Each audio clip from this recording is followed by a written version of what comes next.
भाग्यशाली हो।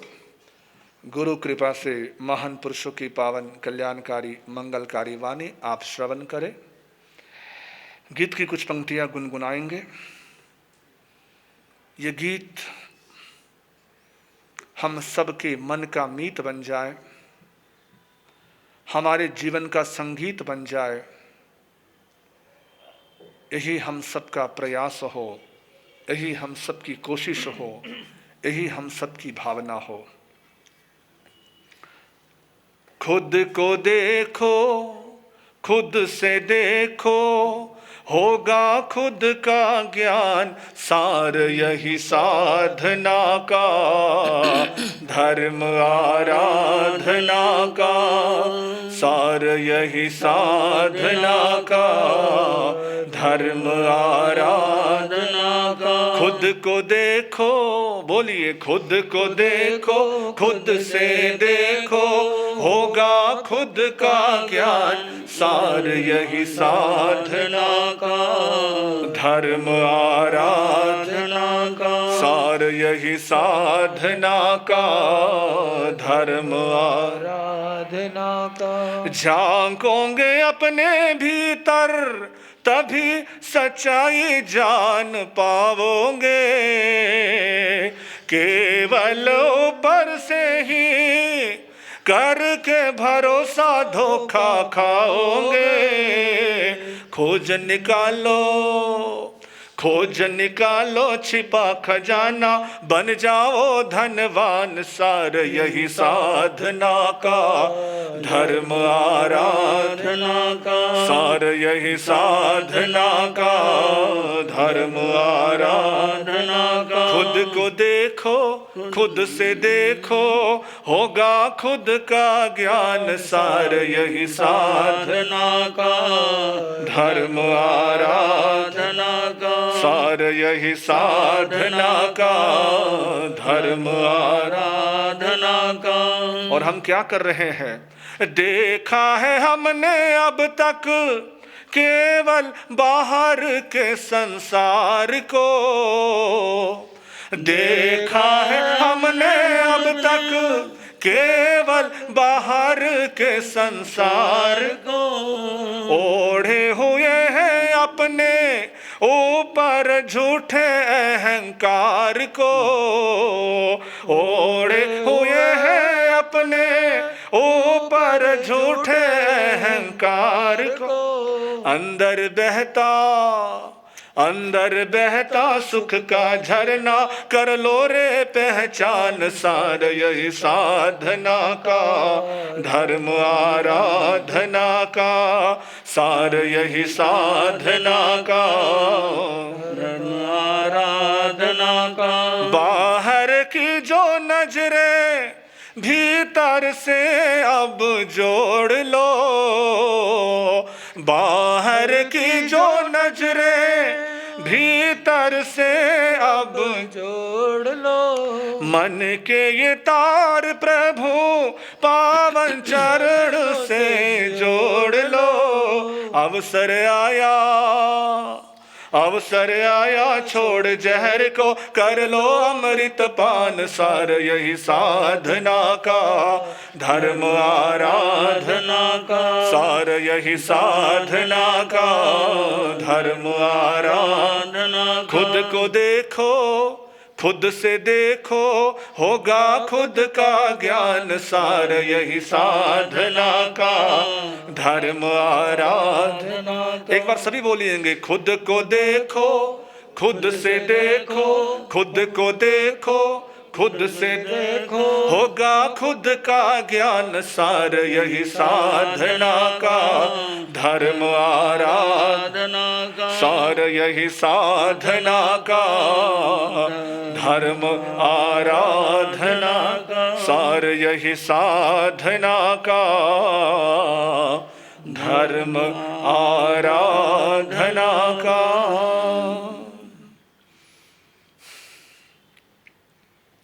धर्म आराधना, साधना, उपासना का क्या सार है?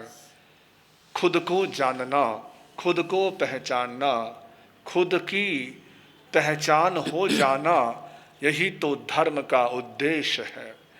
यही तो धर्म का लक्ष्य है, यही तो धर्म की मंजिल है कि हम खुद को देखें। और देखने वाला भी कौन है? खुद ही है। जिसे देखना है वो भी खुद है। हम दुनिया को देख रहे हैं, बाहर को देख रहे हैं।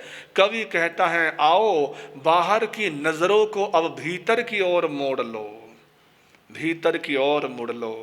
शब्द कितना प्यारा है, भीतर। जो भीतर जाता है वो भी तर जाता है। समझ गए थोड़ा सा अंतर? जो भीतर जाता है वो भी तर जाता है, वो तर जाता है, वो पार हो जाता है, उसका उद्धार हो जाता है, कल्याण हो जाता है, उत्थान हो जाता है। बस आओ भीतर को देखो, भीतर को जानो, भीतर को पहचानो। स्वयं से स्वयं को जानना ही धर्म का लक्ष्य है, धर्म का उद्देश्य है। और आज हम जिस श्रोता की बात करने जा रहे हैं वो श्रोता इसी ओर इंगित कर रहा है, इसी ओर इशारा कर रहा है, इसी ओर हमें कह रहा है कि धर्म की पहचान क्या है। धर्म, ये व्यक्ति धार्मिक है तो उसकी पहचान क्या है? ये व्यक्ति धर्मात्मा है तो उसका लक्षण क्या है कि ये धर्मात्मा है? इस बात का प्रमाण क्या है? इस बात का साक्ष्य क्या है? और वही श्रोता आज 14 प्रकार के श्रोताओं के अंतर्गत 5वें नंबर पर आ रहा है। 5वें नंबर की बात करूं उससे पहले एक बार आपकी परख कर लेता हूं, है ना, एक बार आपकी जांच कर लेता हूं कि पहले वाले श्रोता याद है या इधर उधर हो गए हैं।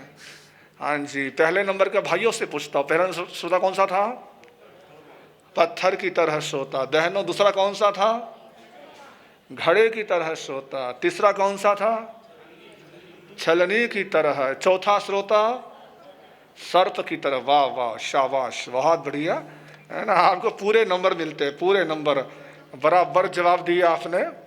आइए 5वां श्रोता, नंदी सूत्रकार कहते हैं हंस की तरह श्रोता। हंस, हंस एक ऐसा पक्षी है जिसकी चोंच में कुदरत ने बड़ी करिश्माई ताकत भरी है, बड़ी करिश्माई ताकत। जो चीज बड़ी बड़ी मशीनें नहीं कर सकती हैं, बड़े बड़े यंत्र नहीं कर सकते हैं, इंसान नहीं कर सकता है, वो ताकत, वो चीज, वो करिश्माई चीज यदि कोई कर सकता है तो वो हंस की चोंच। हंस की चोंच में कुदरत ने ऐसा कमाल भरा है, ऐसा अद्भुत उसकी चोंच में खासियत कुदरत ने दी है। उसके समक्ष यदि क्षीर नीर मिला हुआ, दूध और पानी मिश्रित कटोरा, भगोना, बर्तन रखा हुआ हो तो वो हंस अपनी चोंच से दूध ग्रहण कर लेता है और पानी को, क्या कमाल है, कुदरत ने क्या अद्भुत ताकत उसकी चोंच में दी है, उसको दी है, उसको बख्शिश दी है कुदरत ने। इंसान भी नहीं कर सकता, लेकिन वो एक पक्षी हंस ऐसा कर लेता है, ऐसा वो कर सकता है, ऐसी उसकी ताकत है, ऐसी उसकी क्षमता है कि वो मिलावट को दूर कर सकता है ना। जमाना बड़ा मिलावट का जमाना है, बड़ा ही मिक्स जमाना है। कहते हैं कि हम किसी ग्वाले से पूछा था हमने, भाई तू दूध में पानी क्यों मिलाता? उसने कहा महाराज मैं पानी नहीं मिलाता, बल्कि मैं तो अपने दूध को गंगा जल से शुद्ध करता हूँ। कहा भला हो तेरा, गंगा जल से शुद्ध करता हूँ, पवित्र करता हूँ गंगा मैया से, गंगा मैया से इस दूध को और पवित्र बना देता हूँ, शुद्ध कर देता हूँ। बड़ा जमाना मिलावट का है, हर चीज में मिलावट है, पीने की चीजों में मिलावट है, खाने की चीजों में मिलावट है, वायु में मिलावट है, यहाँ तक विचारों में मिलावट है ना। हर चीज में मिलावट है, हर चीज में मिक्स है। दूध पीने बैठा तो दूध में नकली निकला, दूध पीने बैठा तो दूध भी नकली निकला, खाना खाने बैठा तो खाना भी नकली निकला, दूध पीने बैठा तो दूध भी नकली निकला, खाना खाने बैठा तो खाना भी नकली निकला। दुनिया से तंग आकर जहर खाकर सो गया, दुनिया से तंग आकर जहर खाकर सो गया। सुबह उठकर देखा तो वो भी नकली निकला। हर चीज में नकली है, हर चीज में मिलावट है। चंदूलाल दुकान पे पहुंचा, हमारा प्रिय पात्र है वो चंदूलाल। वो दुकान पे पहुंचा और उसने कहा कि भाई साहब घर में चूहे बहुत हो गए, चूहे मार दवाई चाहिए। उस मेडिकल वाले ने, दुकान वाले ने दे दी दवाई, ले भाई ये दवाई छिड़क देना, मार देना। तो उस व्यक्ति चंदूलाल ने कहा भाई साहब जरा ये तो बताओ कि चूहे मार की दवाई का पाप किसको लगेगा? चूहे मार दवाई का पाप किसको लगेगा? चूहे मार दवाई का असर जो होगा उसका दोष किसको लगेगा? तो दुकानदार ने कहा भाई किसी को नहीं लगेगा, किसी को पाप नहीं लगेगा। चंदूलाल ने कहा ऐसे कैसे, किसी को पाप नहीं लगेगा? उसने कहा भाई साहब चूहे मरेंगे तब तो पाप लगेगा, चूहे मरे तो पाप लगेगा, मरने वाले है नहीं, ये जहर तो नकली जहर है। तो ऐसे आजकल सब मिलावट का जमाना, हर चीज में मिलावट है, हर चीज में मिक्स है। आओ हम खुद भी शुद्ध रहें, विचारों को शुद्ध रखें, मिलावट से दूर रखें। हंसा तो मोती चुगे, हंस जो है वो मोती चुगता है, मोती को ग्रहण करता है। मोती के अलावा और किसी चीज को वो आहार के रूप में ग्रहण नहीं करता। ऐसा पक्षी हंस के लिए कहा जाता है कि वो मोती का अभिलाषी होता है, मोती उसको बड़े पसंद है, मोती उसको अच्छे लगते हैं, अच्छी चीज को वो ग्रहण करता है, शुभ चीज को ग्रहण करता है। तो हंस की तरह श्रोता यानी परमात्मा महावीर कहते हैं कि ऐसा व्यक्ति जो अच्छी बात को याद रखता है, अच्छी बात को याद रखता है और बुरी बात को भूल जाता है, जो बुरे को भुला दे और अच्छे को याद रखे, वो है हंस की तरह श्रोता। और न केवल हंस की तरह श्रोता बल्कि ऐसा व्यक्ति ही धर्मात्मा होता है, ऐसा व्यक्ति ही सचमुच में धार्मिक होता है। ऐसे व्यक्ति का धर्म करना सार्थक है, सफल है, जो बुरे को भूल जाए और अच्छे को याद रखे। जरा अपने दिल से पूछो आपको कौन सी बातें याद रहती हैं? कौन सी बातें याद रहती हैं? हाँ जी, हाँ जी, सच सच यही है, हर दिल का ये सच है, हर जीवन का ये सच है कि हम अच्छी बातें तो याद रख पाए या ना रख पाए, लेकिन बुरी बात कभी हम भूल नहीं पाते। दुग्गड़ जी कहते वर्षों वर्षों बीत जाते हैं, बिल्कुल ठीक बात है। कितना ही अरसा बीत जाता है, कितना ही समय गुजर जाता है, लेकिन वो बात भुलाई नहीं भूलती है, वो बात हमेशा हमेशा याद रहती है। घटना तो कुछ देर के लिए घटी थी, लेकिन उस घटना की छवि हमारे मन पर, हमारे दिमाग पर ऐसा प्रभाव डालती है कि रह रहकर वो चीज हमारे सामने आती है, रह रहकर वो चीज हमारे समक्ष आती है। सपोज किसी व्यक्ति ने किसी को थप्पड़ मारा, किसी ने किसी को अपशब्द बोला, तो कितनी देर तक उस थप्पड़ का दर्द रहेगा? 5 मिनट, 10 मिनट। थप्पड़ का दर्द केवल 10 मिनट तक रहता है, 10 मिनट तक रहेगा, लेकिन उसकी जो याद है, उसकी जो स्मृति है, वो वर्षों तक रहती है। और जब जब वो याद करते हैं तब तब वो दर्द उठता है ना, तब तब दुख होता है, तब तब कष्ट होता है, तब तब पीड़ा होती है, तब तब मन में द्वेष पैदा होता है, तब तब मन में नफरत घृणा का जन्म होता है। जब भी किसी का अपशब्द याद करते हैं तो हमारे भीतर द्वेष की भावना जन्मती है, हमारे भीतर घृणा की भावना जन्मती है, तब तब हमारे भीतर वैमनस्य जन्मता है। ये हमारे जीवन की विडंबना है, त्रासदी है कि या तो हम अतीत की बातों में रहते हैं या भविष्य की कल्पनाओं में। या तो पुरानी चीजों में रहते हैं कि मेरे साथ ऐसा हुआ था, वैसा हुआ था, ये किया था, वो किया था, उसने ऐसा बोला था, वैसा बोला था, पता नहीं कहां कहां कौन कौन सी चीजें, कौन कौन सी बातें। हो सकता है सामने वाले को याद भी ना हो, लेकिन वो व्यक्ति अपने अंदर उस बात को घुमाए रहता है, चलता रहता है, उस बात को लेकर सोचता रहता है, विचार करता रहता है और डिप्रेशन में चला जाता है। आज जो डिप्रेशन की बीमारी आई है, अवसाद की जो बीमारी आई है, टेंशन की जो बीमारी आई है, उस टेंशन की बीमारी का, डिप्रेशन की बीमारी का क्या कारण है? यही तो कारण है कि पुरानी चीजों को हम सोचते रहते हैं, पुरानी चीजों के बारे में विचार करते रहते हैं। ऐसा हुआ था तब, ऐसा बोला था, ऐसा कहा था, ऐसा हुआ था। या तो पुरानी बातों में या फिर अगली बातों में, भविष्य की कल्पनाओं में, ऐसा होगा, ऐसा किया तो क्या होगा, ऐसा किया तो क्या होगा, परीक्षा में परीक्षा दे दूं, पास हुआ तो नहीं हुआ तो क्या होगा, ऐसा वैसा, व्यापार में घाटा पड़ गया तो, ये हो गया तो, वो हो गया तो। ये तो बड़ा खराब है। चंदूलाल, फिर से मुझे याद आया, चंदूलाल जो है वो, उसकी नई नई शादी हुई थी, घरवाली उसके पास, घरवाली जो थी उसको किसी ने कह रखा था चंदूलाल को कि पहले से ही अपनी पत्नी को अपने काबू में रखना, वश में रखना, है ना, तेरे ऊपर वो तेरे काबू रहेगी, फिर तुझ पे हुक्म नहीं चलाएगी, पहले दिन से ही तू ध्यान रखना, पहले दिन ढिल्ला पड़ गया तो फिर हमेशा ढिल्ला ही पड़ा रहेगा, वो शेरनी बन जाएगी, वो तुझ पे सवारी करेगी।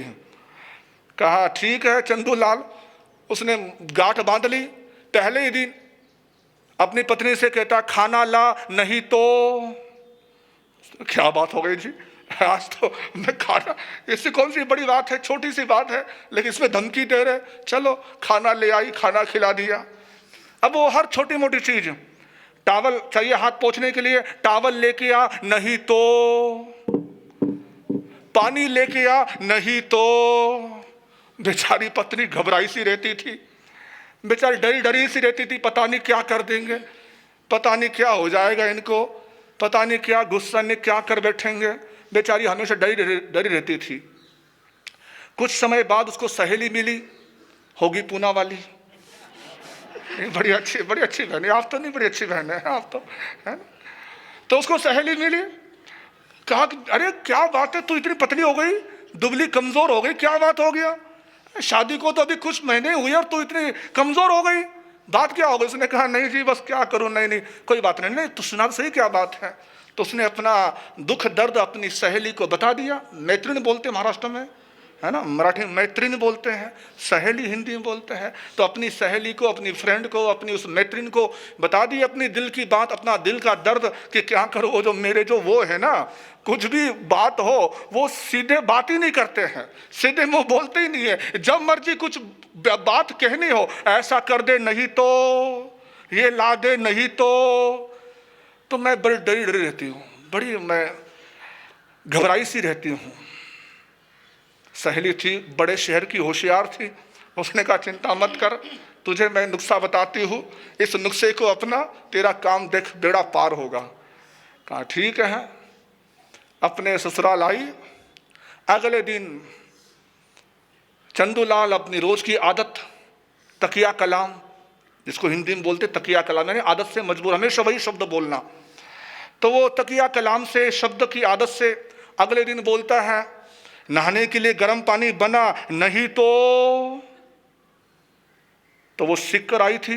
उसने कहा नहीं तो क्या होगा जी, ठंडे पानी से नहा लूंगा। समझ गए,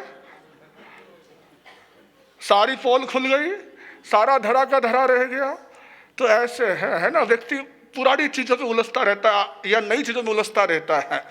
महावीर कहते हैं हंस की तरह श्रोता, यानी हंस की तरह बनो, अच्छी चीज को याद रखो और बुरी चीज को भूल जाओ, बुरी चीज को अपने दिमाग में मत रखो, बुरी चीज को मत पालो। घटना घटी, कब घटी, क्या घटी, स्थिति हुई, परिस्थिति जो थी हो गई, बस खत्म कर दो, उसको लेट गो कर दो, बीती ताही बिसार दे। एक और कहावत आती है, रात गई, वाह वाह, बड़े होशियार लोग हैं आप तो, रात गई बात गई तो खत्म सारी बात कर दो। रात गई बात गई यानी जो समय बीत गया तो उसके समय के साथ उस चीज को भी भुला दो, बिता दो, खत्म कर दो। उस चीज को दिमाग में घुमाते मत रहो, सोचते मत रहो। परमात्मा महावीर कहते हैं कि जब जब आप सोचते हैं पुरानी चीजों को, किसी की तकलीफ को, किसी के दर्द को, या किसी ऐसी घटना को जो आपको दर्द देती है, जब जब आप सोचते हैं तब तब आप वेर का अनुबंध करते हैं। वेर का अनुबंध यानी कर्म का अनुबंध करते हैं। वेरानुबंधी कर्म का अनुबंध करते हैं। यानी वो वेर गाढ़ से गाढ़ होता चला जाता है, प्रगाढ़ होता चला जाता है, प्रगाढ़ होता चला जाता है, कठोर से कठोर बंधन बनता चला जाता है और वो महान कर्म का बोझ बन जाता है, बड़े कर्म का भारी बोझ बन जाता है। फिर उस बोझ के तले हमारी आत्मा दबती चली जाती है, मरती चली जाती है। इसीलिए तो परमात्मा महावीर ने हर 15 दिन में उस बोझ को हटाने का विधान दिया। 15 दिन बाद ना हटा सको तो 4 महीने बाद हटा दो, 4 महीने बाद ना हटा सको तो 8 महीने बाद हटा दो, और 8 महीने बाद भी ना हटा सको तो साल में 1 दिन आता है। वो इसी बोझ को हटाने के लिए आता है, वेर का बंध हटाने के लिए आता है, वेर की गांठ खोलने के लिए आता है कि तुम्हारे मन में किसी के प्रति कोई गांठ है, उस गांठ को खोल दो। आ रहा है इस बार भी वो दिन, आ रहा है वो पर्व पर्युषण और महापर्व संवत्सरी का पवित्र दिन, महान दिन।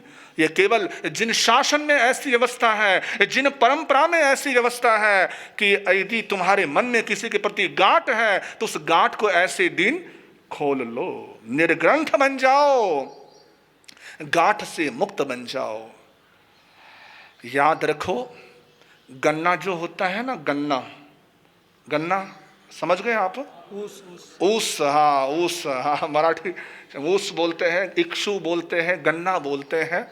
वो जो गन्ना होता है उसमें जगह जगह रस होता है, पूरे में रस होता है, लेकिन जहाँ बीच का जो स्थान होता है वहाँ पर रस होता है जी? नहीं होता। बीच के स्थान में अध्यक्ष साहब रस नहीं होता है, आगे पीछे रस होता है लेकिन बीच में रस, समझ गए? जहां गांठ है वहां रस नहीं, जहां गांठ है वहां रस, जहां सीधी है, सरलता है, वहां रस है। यानी धर्म का रस उसे ही आता है जिसके अंदर गांठ नहीं होती है। धर्म का रस उसी के जीवन में प्रकट होता है जिसके भीतर गांठ नहीं होती। जहां गांठ है वहां रस हो ही नहीं सकता, धर्म का आनंद आ ही नहीं सकता, धर्म हो ही नहीं सकता। प्रेम सीखिए खुते पोर पोर रस खान, प्रेम सीखिए खुते पोर पोर रस खान।